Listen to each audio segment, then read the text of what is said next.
me, President of the United States? My name is Dallas Green. Well, thank you, Mr. President. I tell you, we're thrilled here in Philadelphia. We waited an awful long time for this moment, and a lot of people said this baseball team couldn't do it, but I think we proved otherwise. I think we proved we're the best in 1980 in America.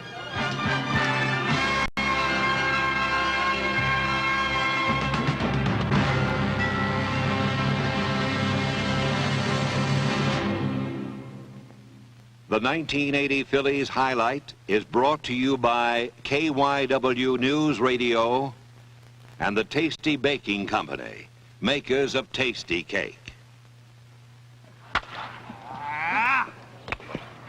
It all began in Clearwater, Florida, where some 46 players tuned up under Maestro Dallas Green, the newest man in the Phillies conductor's chair.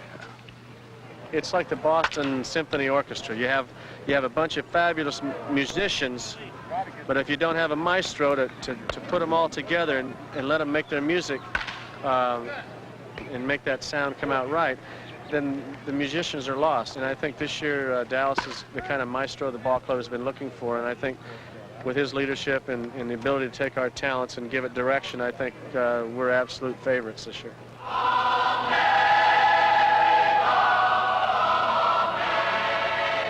Absolute favorites they were not. In fact, most of America's baseball writers picked the team to finish fourth, behind Pittsburgh, Montreal, and St. Louis. The consensus was Dallas Green's aging musicians could no longer hit the high notes.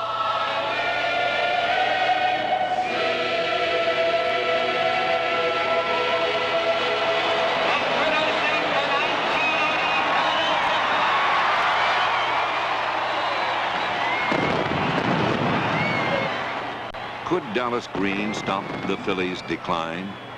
Or would the preseason death notices hold true? As soon as the first ball was delivered, Philly fans would have their answer.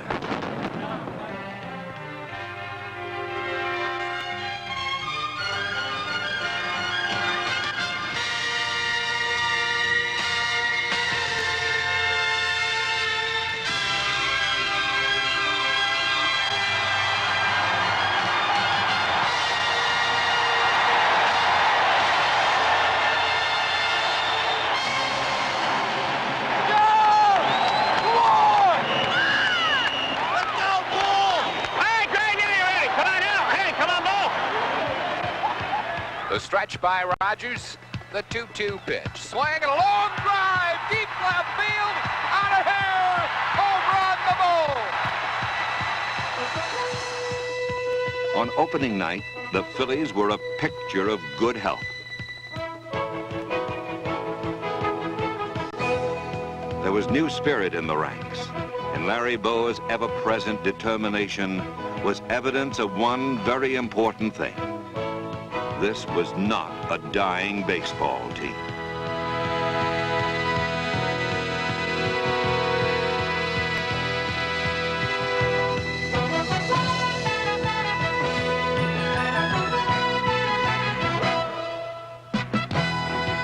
This was Dallas Green's kind of team. Disciplined in fundamentals, sound in execution, and always willing to get down and dirty.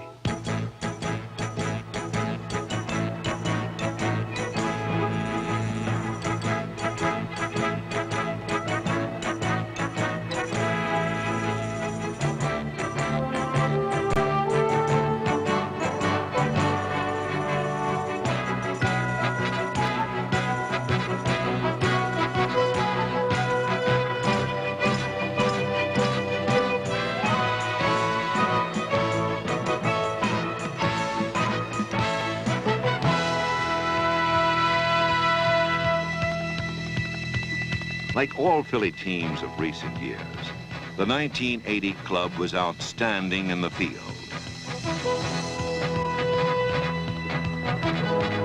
Mike Schmidt and Gary Maddox won Gold Gloves, while everybody made the plays.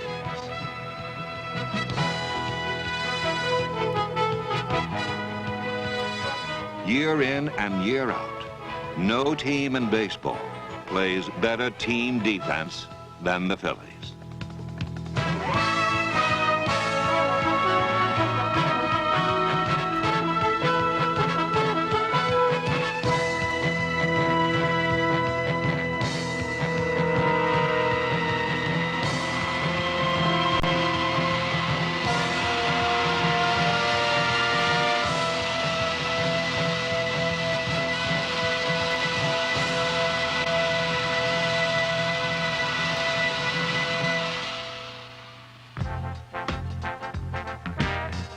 Among the surprises of 1980, none was more pleasant than the blossoming of catcher Keith Moreland.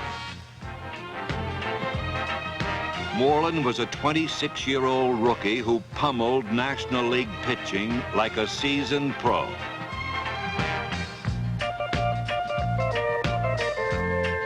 On July 27th, his batting average climbed above the 300 mark. It stayed there the rest of the season. And when the final stats were in, only one player on the club hit for a higher average.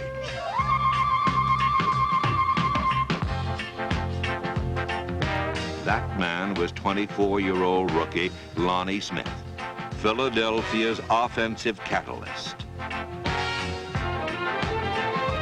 In only 100 games, Smith led the club in stolen bases and led the league in hustle.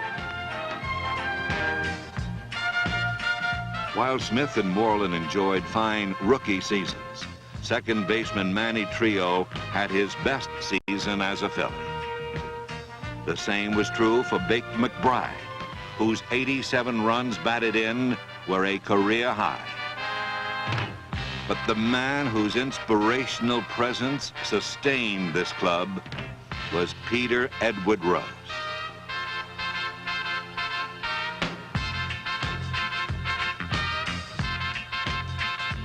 At 39 years of age, Rose was the only Philly to play every day, and the years have diminished neither his zest for the game nor his appeal to his admirers. He led the league in doubles, and his 185 hits were a team high. But much deeper than statistics is this one simple observation. In the whole history of Major League Baseball, only a handful of men have played the game with the passion of Pete Rose.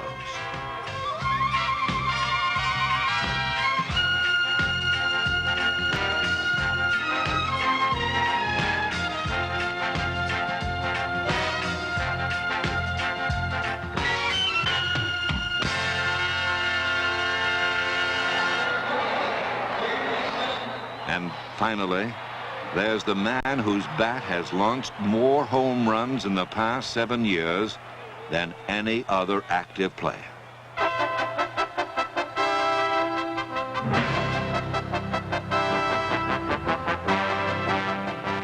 He is today the premier power hitter in Major League Baseball, 1980's most valuable player.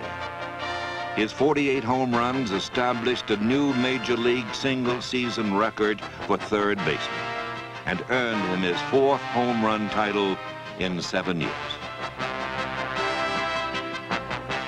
Michael Jack Schmidt, Philadelphia's Sultan of Swat. Come on, lefty, strike him out! Pitcher Steve Carlton, Philadelphia's King of the Hill.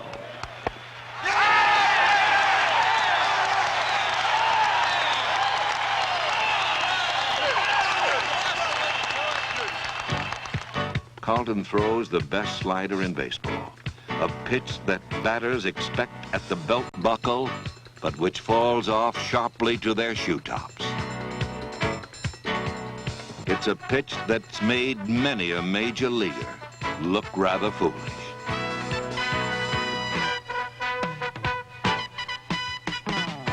In 1980, Steve Carlton became the all-time strikeout leader among left-handed pitchers. Just another souvenir in the case. At age 35, Carlton started more games, pitched more innings, struck out more batters, and won more decisions than any pitcher in the National League. Not surprisingly, he also collected his third Cy Young Award. The right-handed half of the league's best 1-2 starting combination was Dick Ruthven.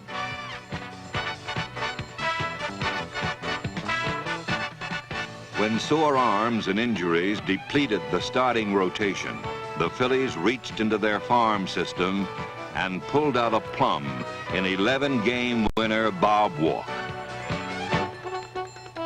Later in the year, 6'5" Marty Bystrom arrived from Oklahoma City, eager to contribute. And contribute he did, starting 5 games, winning all 5, and earning acclaim as the National League Pitcher of the Month in September.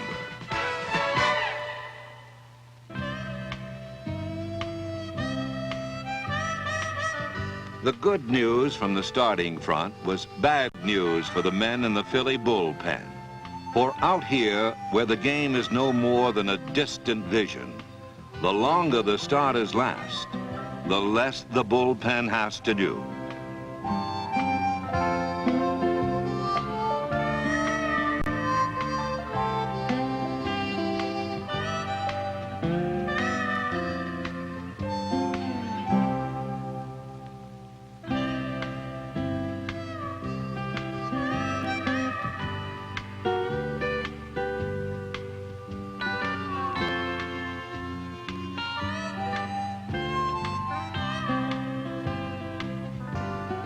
For bullpen boredom, there's only one known cure.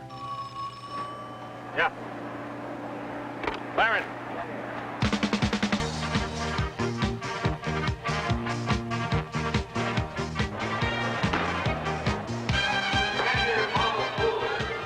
When duty calls, relief pitchers become baseball's lone rangers, coming to the rescue of thousands with a trick pitch and a hearty hi-yo Silver.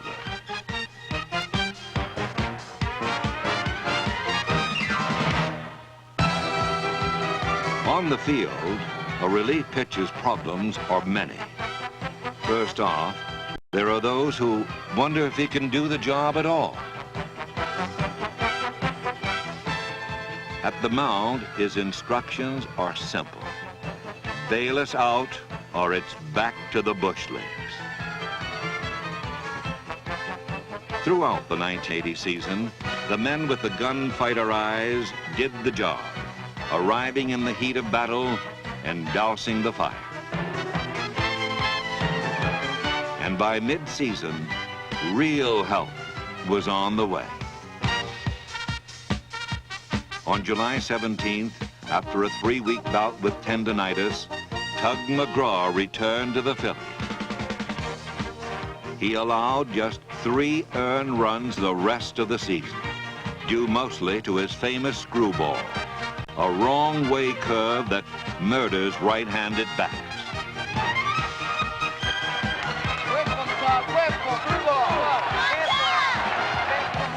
Nobody turns on the vet quite like the Tugger.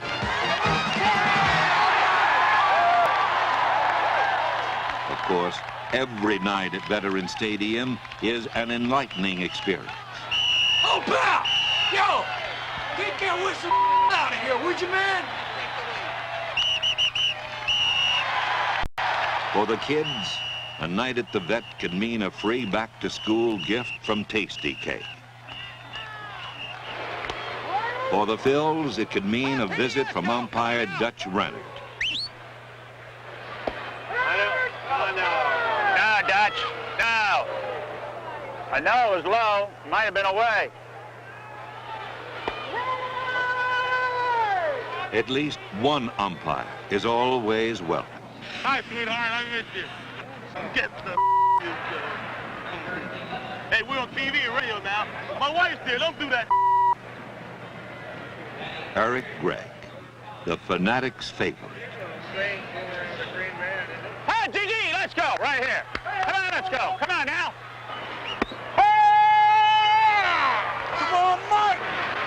for us. Come on, get us started. Hey, Banks! Hey, let's go. Come on, base hit him.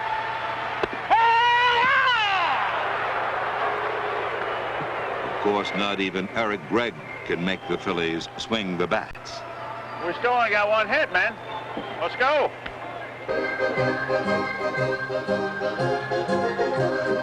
So when things are a little slow, that's when Paul Richardson takes over at the stadium keyboard. Nobody in town knows more about the psyche of Philadelphia baseball fans.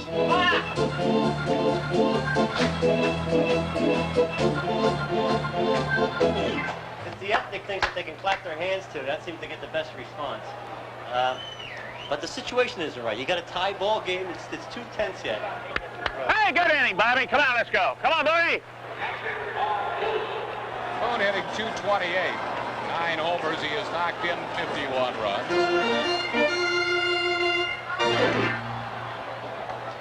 Nothing. They're not with it yet. Boone, despite a batting average some 60 points lower than last year, will probably get more RBIs this year. Line drive left field. Lacy drops it. Lacy lost it in the lights.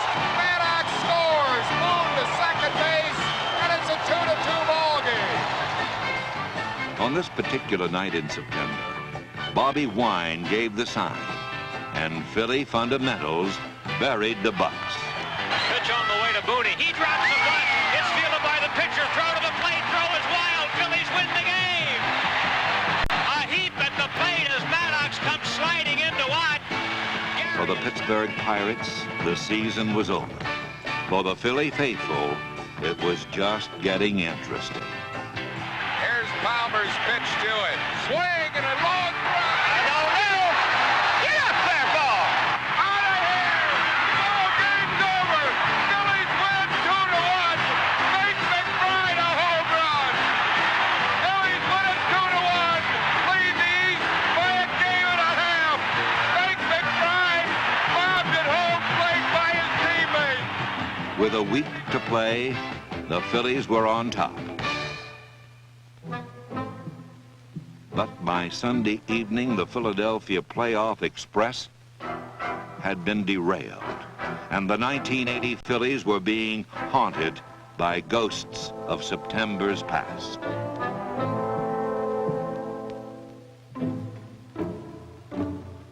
Were Philly fans about to be disappointed? The 1-1 pitch, swing and a ground ball, base hit. Phillies win it 6-5. Trio delivers with A stirring 15-inning win led to a 4-game sweep of the Cubs. And by week's end, the Phillies needed just one more win to clinch the National League Eastern Division title. The pitch to Schmidt. Long drive to left field. He buried it. He buried it way back. Out of here. Home run. Mike Schmidt puts the Phillies up 6-4. Oh, what a drive by Schmidt. Unbelievable. He hit that thing deep to the seats in left field. And the Phillies greet Schmidt at the plate. Mike clasps his hands. He shakes hands with all of his teammates. What a wild scene in Montreal. The Philadelphia Phillies, National League Eastern Division champions.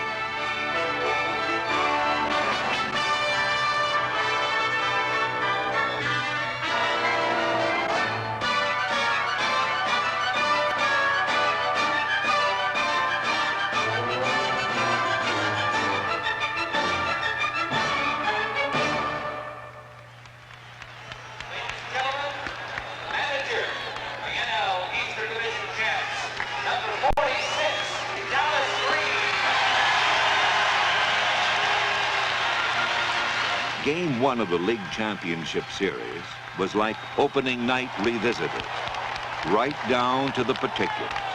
3-2 pitch, swing and a long drive. There she goes.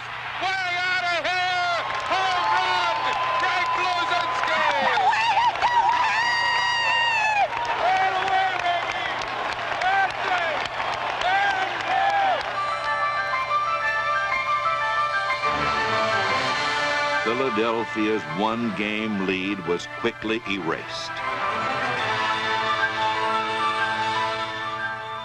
The Astros took Game 2 at extra innings, sending the series to the Houston Astrodome, a place where the Phillies were anything but welcome.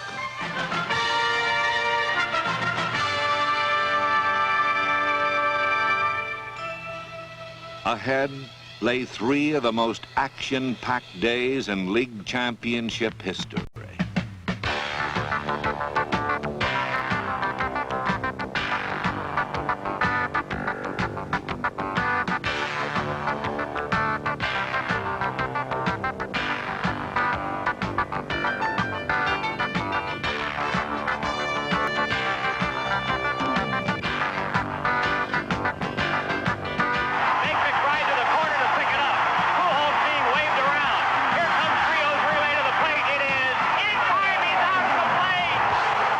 In Game 3, both teams had scoring opportunities, but each time Larry Christensen was in a jam, his defense bailed him out.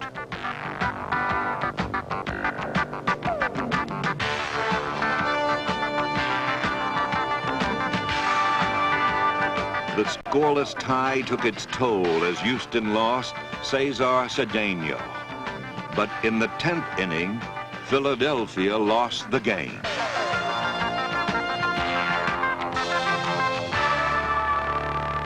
The Phillies were just one game from extinction, and the umpiring in Game 4 didn't make things any easier. One hopper to the pitcher. He throws to first. Maddox is out at first. Everybody else is safe. Wait a minute. What's Harvey ruling? Wait a minute. A triple play? No way. They're ruling a triple play. They're ruling the ball was caught on a fly and it was not.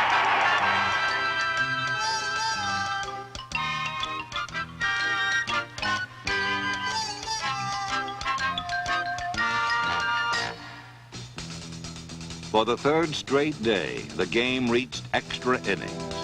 Then in the 10th, the bull bounced one off the wall, and Pete Rose headed for a game-winning rendezvous with Astro catcher Bruce Bochy.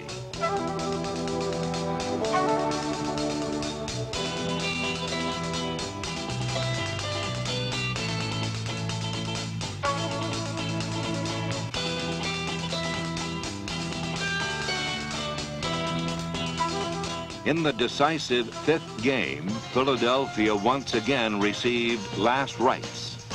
But versatile Greg Gross laid down a perfect 8th inning bunt to load the bases.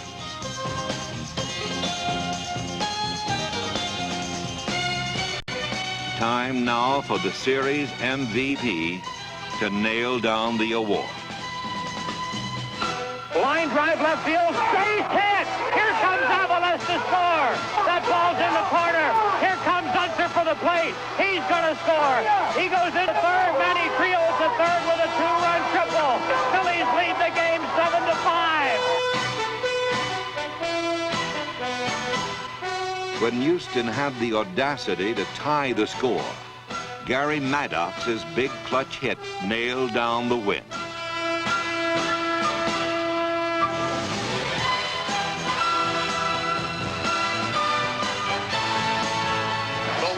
By Ruthven. The 3-2 pitch. Here's a punch shot to center field. Maddox racing over. He catches the ball. Phillies win the pennant. The Phillies have won the pennant. The Phillies win the ball game 8-7. They go to the World Series for the first time in 30 years.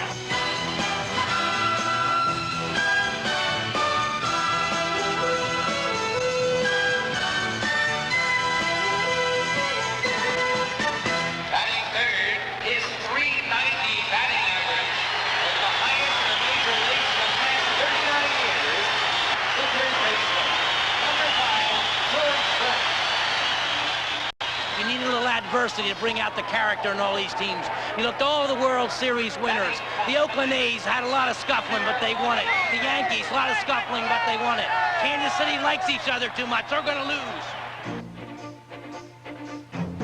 Trailing 4-0 in the 3rd, a rejuvenated Bob Boone drove in the first of 5 Philly runs, turning the base paths into a pinstripe carousel.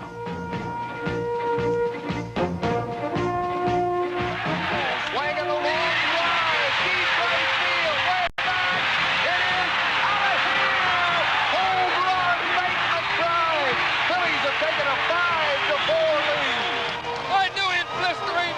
Way to hit him, baby! Way to hit him, baby! Way to hit him, baby! Philadelphia's 5-run rally sent the Royals down to defeat. And in Game 2, a 4-run 8th inning gave the Phillies yet another come-from-behind win.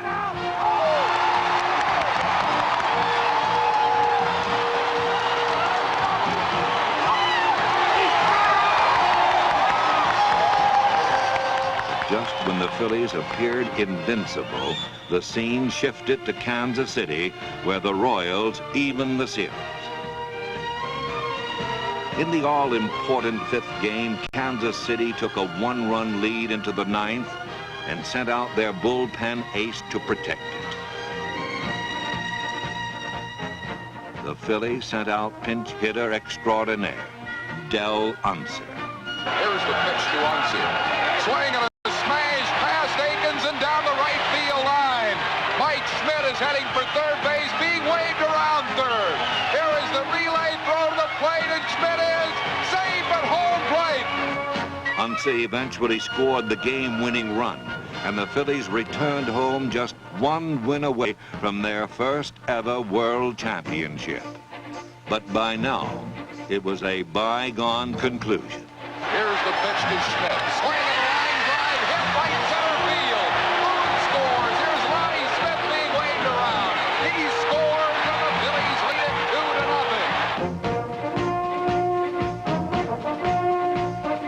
Swing and a high pop foul near the Phillies dugout. Boone knocks the ball. Rose grabs it. What an incredible play. And there's 2 outs here in the ninth. After 97 years of waiting, Philly fans were 1 pitch away from celebrating a world title.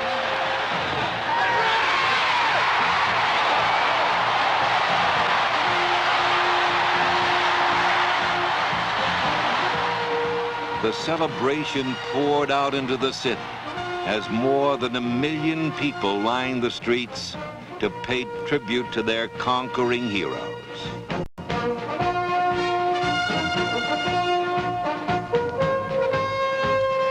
Finally, before a packed house in JFK Stadium, Mike Schmidt gave the final blessing. Take this world championship and savor it until you all deserve it.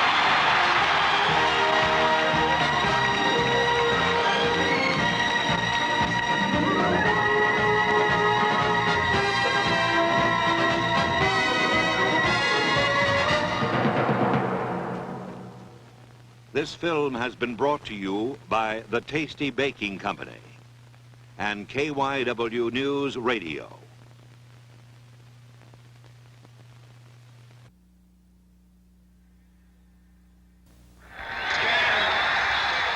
When I took the field for the 1979 World Series, it was probably the proudest moment of my life. Hi, I'm Ken Singleton, and to me, pride is important. The kind of pride you can find in the United States Army. It's an organization which gives you a chance to grow as a person and to learn a new skill. So check out the Army, where you can serve your country as you serve yourself. Call this number toll-free or see your local Army representative.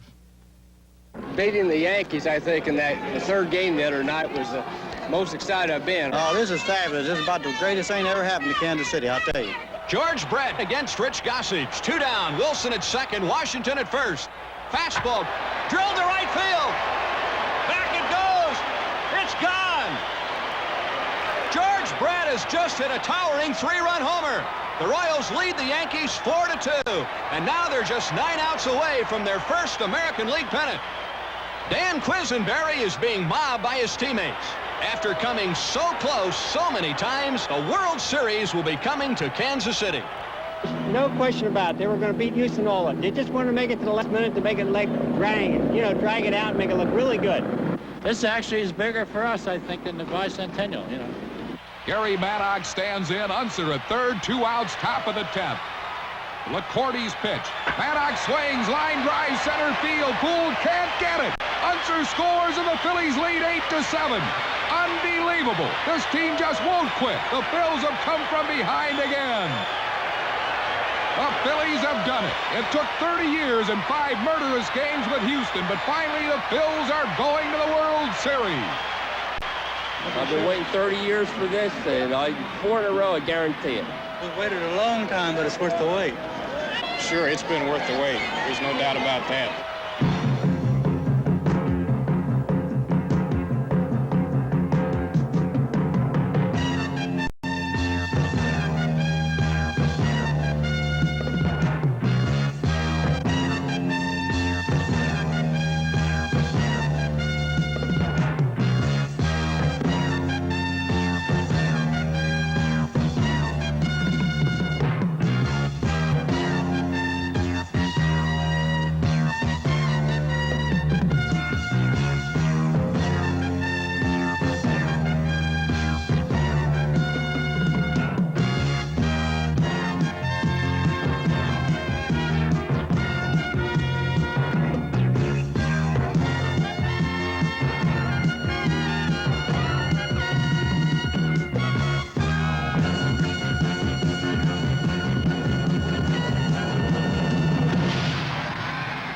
For the first time in 60 years, 2 teams who have never won a World Series square off in baseball's October showcase.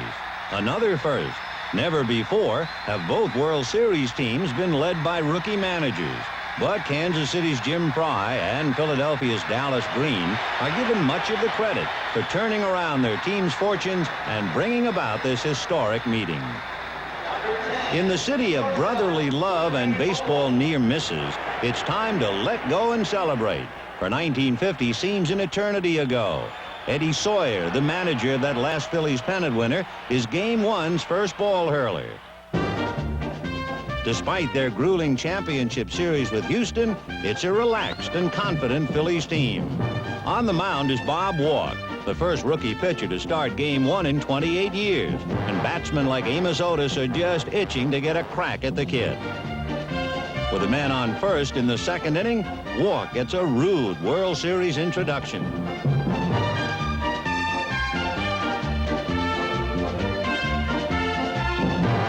It's 2-0, and Amos Otis becomes the 16th player to homer in his first World Series at bat. In the third, Willie Aikens, another debut performer, celebrates his 26th birthday.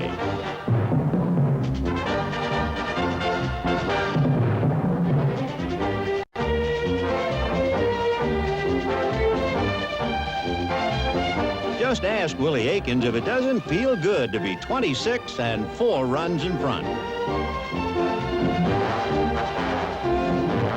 A couple more base runners put Clint Hurdle in the driver's seat.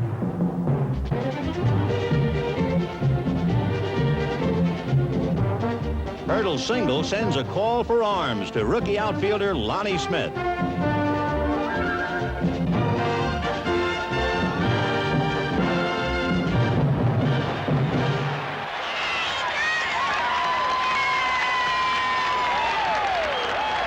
Still, with a 4-run cushion, 20-game winner Dennis Leonard ought to be breathing easily.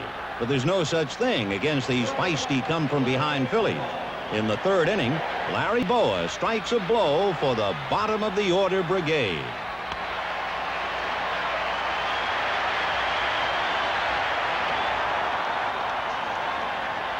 With this team, a rally can start here just as well as at the top of the order.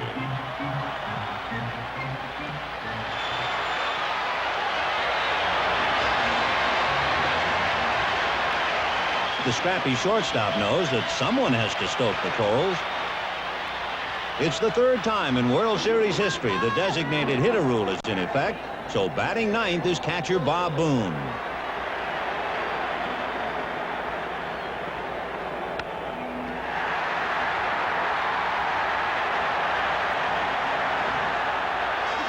The DH rule backfires on its American League founders as the Phillies' 8th and 9th batters produce their first World Series run. At the top of the order, Lonnie Smith gets another run home. And now it's Pete Rose who'll do just about anything to get on base.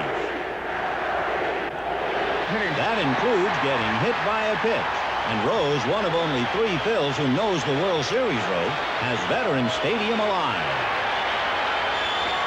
The Royals' once comfortable lead is now in danger. The potential tying runs are on for Bake McBride, who's batting cleanup despite having hit only 9 home runs the entire season.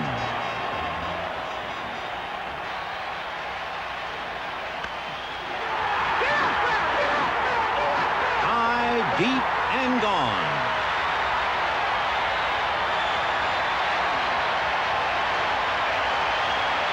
McBride's 3-run homer puts the finishing touches on a 5-run third. And the Phillies, who came from behind in all 3 championship series victories, have catapulted into the lead. 2 more runs extend the Phillies' lead to 7-4. And the insurance tallies help Bob Walks settle down in the middle innings. But with a runner on in the 8th and nobody out, the massive frame of Willie Aikens is an ominous presence.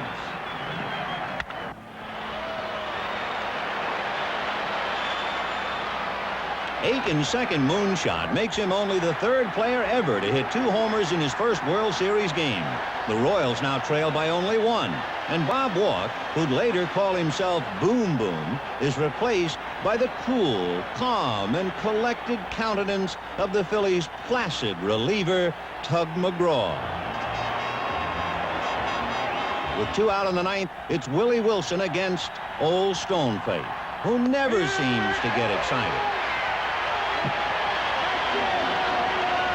The 7-6 win gives the Phillies an indescribable feeling, one they've been waiting for since 1915. It's time to play for a knockout.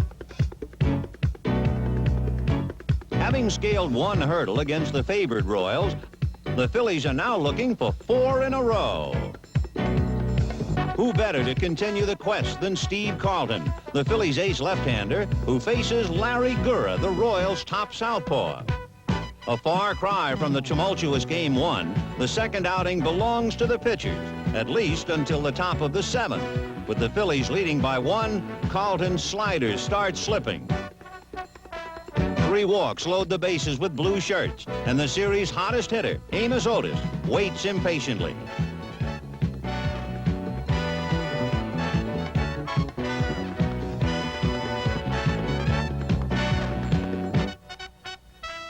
A 2-run double, and for Otis, a series total of 5 hits for a royal flush.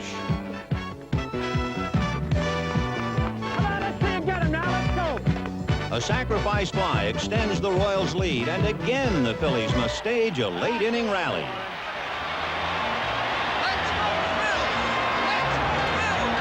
But these folks have learned to have faith in these times, thanks to a late-inning healer named Del Unser.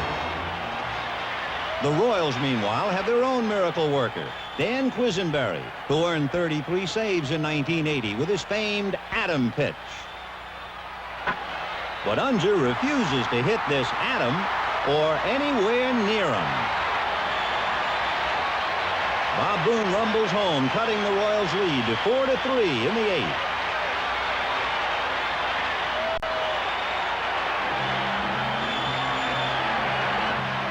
A ground out advances Unser to 3rd, and the infield is drawn in for Shake and Bake McBride. The hero of Game 1 is a hero again.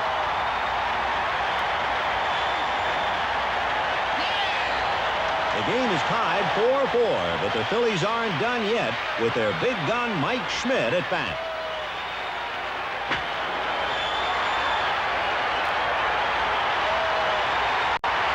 It's one right fielder against another.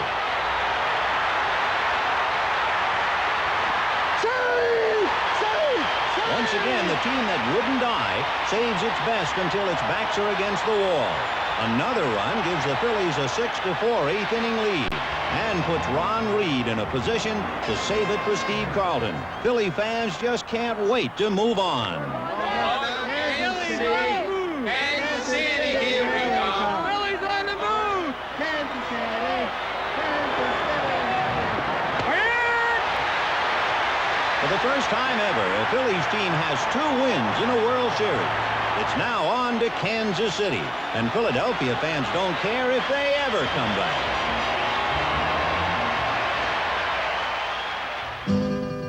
A city of sparkling waters and Midwestern charm, Kansas City's caught the fever because its favorite 12-year-old is coming home.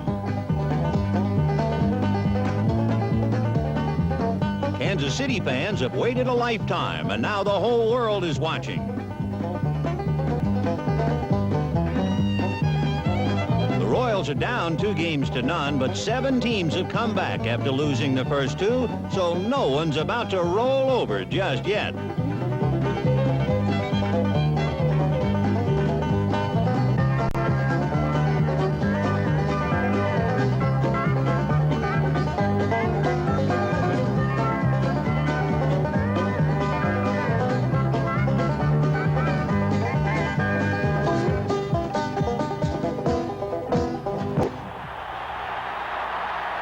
In a glittering World Series premiere, Royal Stadium is a smash.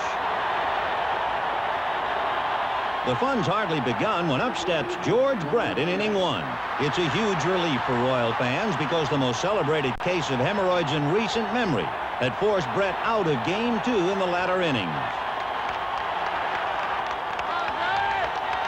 With the hopes of all of Kansas City and an operation the day before, the indomitable Brett is back in the lineup.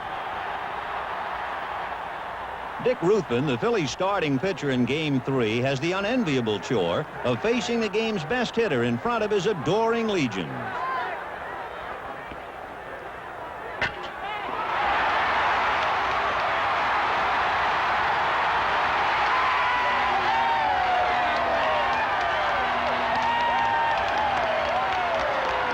It's 1-0 Kansas City, and what could be more appropriate? The first World Series hit at Royal Stadium is a home run by the one and only George Brett, who has, in his own words, put my troubles behind me. The Phillies, however, are not behind for long, and the game stays knotted into the 4th inning when Willie Aikens bats with 1 out and nobody on.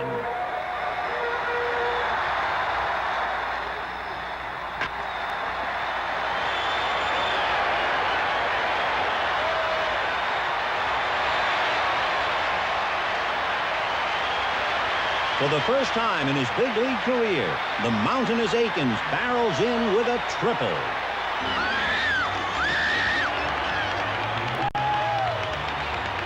Next up for the Royals is their Big Mac, Hal McRae. McRae's single scores Aikens and puts Kansas City in the lead 2-1.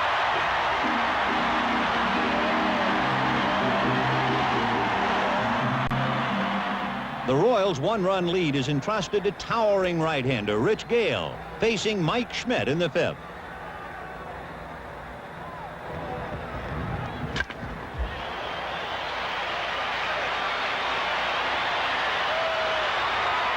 For the first time in 19 career postseason games, Mike Schmidt gets to display his home run trot.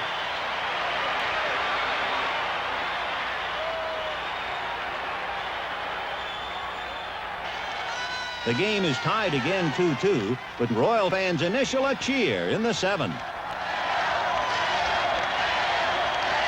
In KC, AO stands for Amos Otis, and the red-hot Royal center fielder gets ready to send this ball a WOL.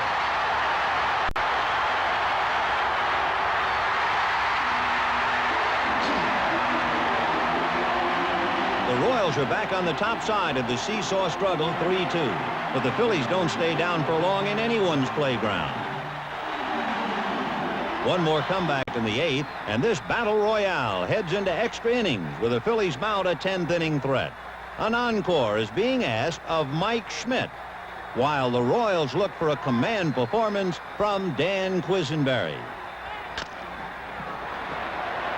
Frank White's masterful double play symbolizes the highs and lows of this relentless series. With the Phillies having stranded a record 15 runners, it's the Royals' turn to mount an offensive on Tug McGraw. Despite a pitch out, Willie Wilson steals second base. After a walk, McGraw pitches to the Royals' cleanup man. All right. Make a pitch to you, Willie. Willie Aiken stands in with 2 outs and the potential winning run at second base.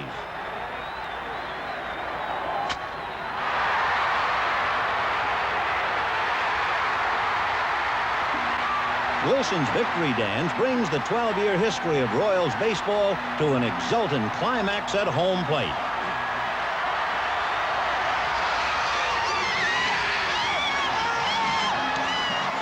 At long last, the Kansas City Royals have won a World Series game. And no matter what happens next, they'll savor this one forever, for the first one's always the sweetest. Game 4 of the 1980 World Series and a glorious autumn afternoon. In Missouri, this day has been proclaimed Kansas City Royals Day. Philadelphia still leads 2-1, but this team of Royals is fired up. And in the first inning, the pride of the Show Me State shows them.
Get 6 hits and score 4 runs in the first inning, and the Phillies can never quite pick up the pieces. The series is tied at 2 games apiece. Dennis Leonard is the winner with a save from Quisenberry and 2 homers from Aiken. But the most memorable moment of Game 4 came in the 4th. George Brett facing Dickie Knowles.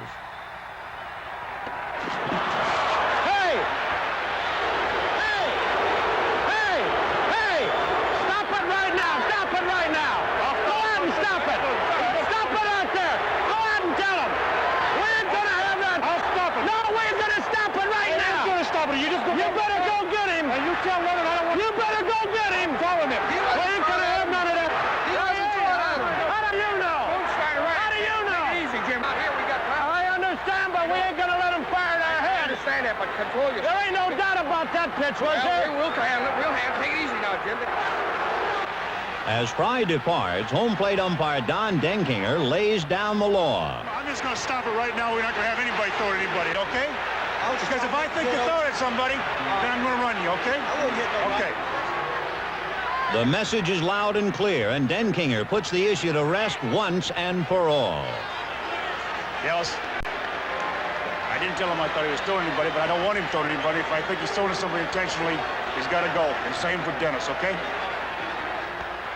With no more conflict in Game 4, both the Phillies and Royals turn their attention to the critical 5th game. In this, baseball's first all-artificial turf World Series, even the groundskeeper's efforts are intensified.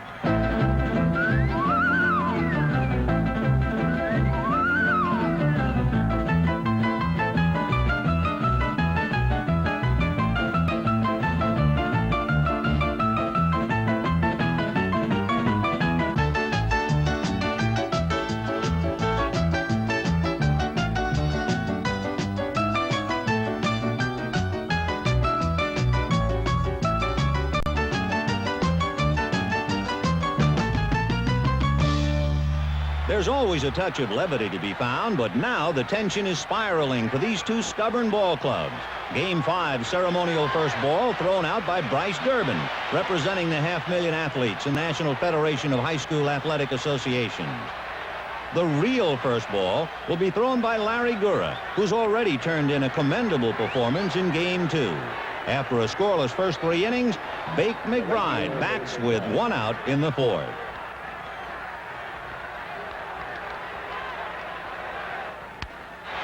McBride's slow roller should be routine, but Willie Aikens can't find the bag, and McBride is on. Aikens' seemingly trivial error could become the game's first pivotal play, for you hate to put a base runner on with the Major League's home run king, Mike Schmidt, up next.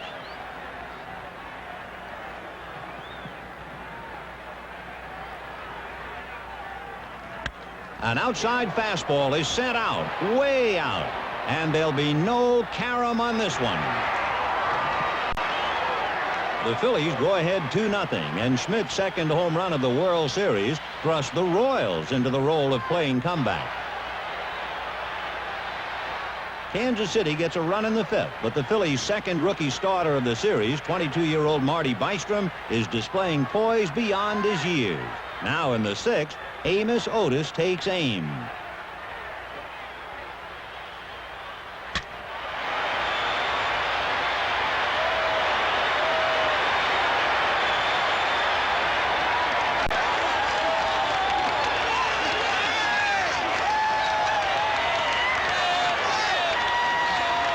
The game is tied at 2-2 as Otis, with 11 hits and 7 RBIs, continues to look the part of series MVP.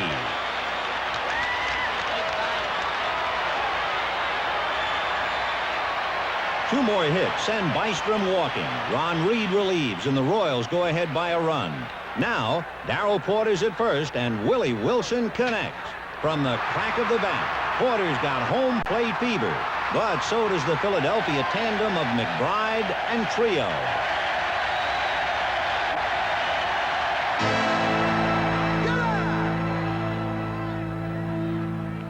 The Royals lose a chance for a possible big inning. Now in the 9th, it's up to tireless Dan Quisenberry to protect a precarious 1-run lead. The 9th inning is a lonely chamber of boundless tension and icy resolve. The whole series riding on every pitch. Come on, Mike! Hey, come on, kid! Mike Schmidt leads off.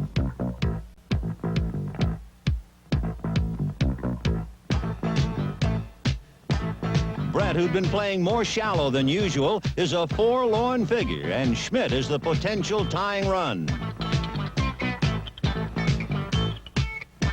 Up steps pinch hitter Del Unser.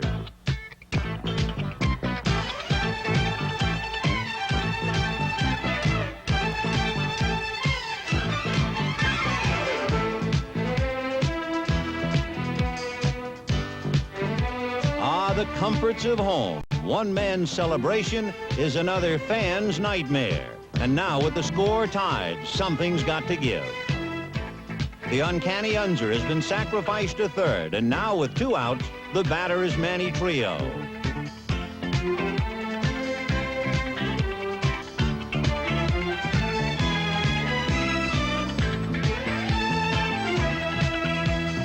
Unser's run puts the Phillies ahead, and this rollicking band of never say die Phillies has done it again.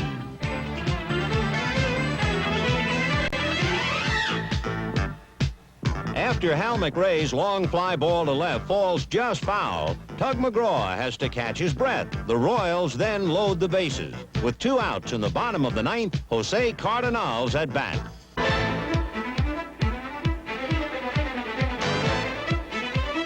The count is 1 ball and 2 strikes.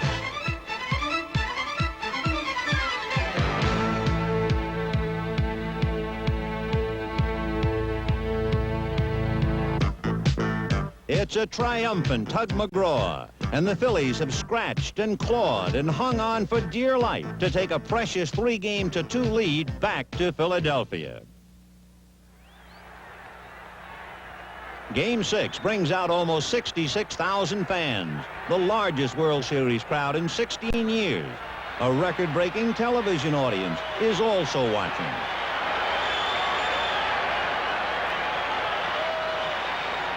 Getting things underway is Tony Taylor, a Philly infielder for so many of the lean years. But these are the halcyon days of lefty Carlton and lofty ambition.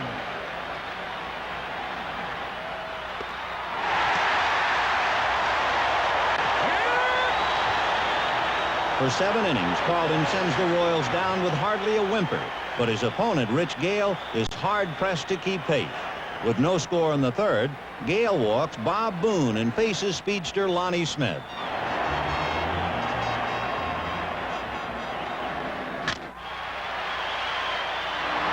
Surprisingly, the call is safe. The old in-the-neighborhood play fails to impress umpire Bill Kunkel. The Phillies have 2 on with no outs. A throwing error is charged to Frank White, and the KC skipper is flying. Come on, Bill! What's going on, Bill? Pull him off. The ball didn't pull him off nothing. Come on, Bill! What's going on, for crying out loud? It's just a first play. He's not doing anything, for crying out loud. How can you call a play like that? How can you call a play like that, Bill? Come on, Bill. How can you do that? There was no play. Come on, Bill. You don't see that twice a year, Bill. Put the ball right here. Come on, for crying out loud. The futility of Fry's mission becomes apparent, and the manager addresses himself to an ally. He's going to bunt for sure. We'll have to play with 2 charges. With Boone at 2nd and Smith at 1st, Fry has put his infielders in motion to combat a sacrifice bunt. Pete Rose is the man in the middle of all this as the game assumes the look of strategic warfare. Will Rose bunt or not? With Brett charging, Rose fakes and takes a ball, and with the count 3-1, Fry sends his infielders back. Noticing the change in defensive strategy, Rose lays down a gorgeous bunt, and George Brett is playing too deep to make the play.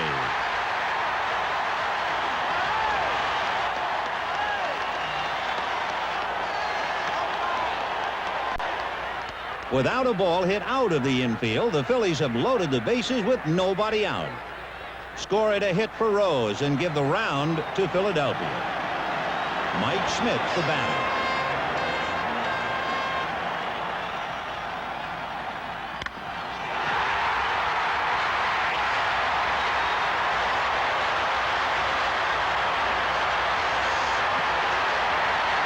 The Phillies go up 2-0 thanks to the clutch swinging Schmidt.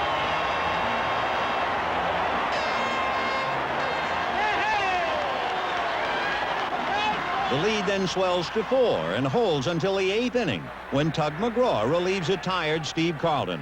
The Royals break through for a run, and with the bases loaded, it's designated hitter Hal McRae versus designated stopper Tug McGraw.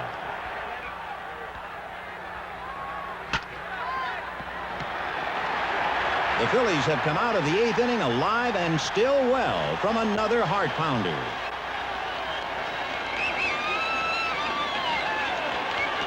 Still, this slap-happy fellow has a truly astonishing flair for drama, and the 9th inning will provide even more.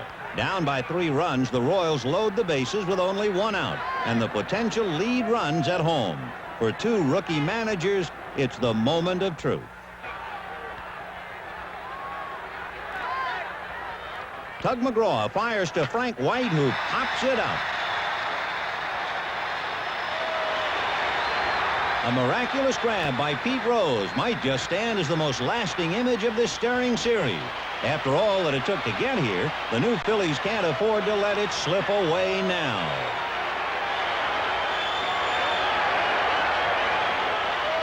It goes in the books as out number 2.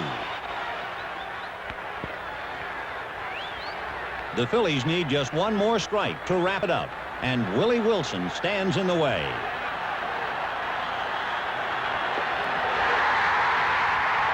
At 11:29 p.m., October 21st, 1980, the ghosts of Phillies past are finally laid to rest. The team that couldn't win the big one has taken the ultimate, and the fans who never had a champion have a World Series winner. It was 98 years in coming, but as any Philadelphia fan will tell you, it was well worth the wait. The 6-game Philly triumph brings tears to the eyes of General Manager Paul Owen and Philly fans everywhere. In looking back at the 1980 World Series, there were heroes galore. The Phillies' baked bride set the tone of the series, spearheading the first-game comeback with his resounding 3-run homer. Amos Otis had a series-high .478 batting average and a bevy of clutch hits for the Royals. Hal McRae, one of only 2 Royals with previous World Series experience, gave KC a dependable DH. While Willie Aikens conducted a vicious assault on Philadelphia's pitching and became the first player ever to hit 2 home runs in 2 games of the same series. Perhaps the most unsung hero of the series was Philly Ironman Bob Boone, who courageously shrugged off a foot injury to bat .412 and catch every inning. Shortstop Larry Bowa triggered a World Series record 7 double plays and led the Phillies in both base hits and stolen bases while adding a boyish enthusiasm. But the most exuberant Philly was reliever Tug McGraw, who won 1 game, saved 2 others, and kept everyone's heart thumping. The Royals' George Brett displayed his incomparable batting stroke to the whole world. Steve Carlton, the man they call Lefty, struck out 17 in 15 innings and accounted for 2 of the Phillies' 4 wins. And finally, Mike Schmidt, who silenced his critics by winning the World Series MVP trophy, then saying graciously, "I'd like to chop it up into at least 25 pieces and give some to all the other guys." One and all, the 1980 Philadelphia Phillies are baseball's world champions.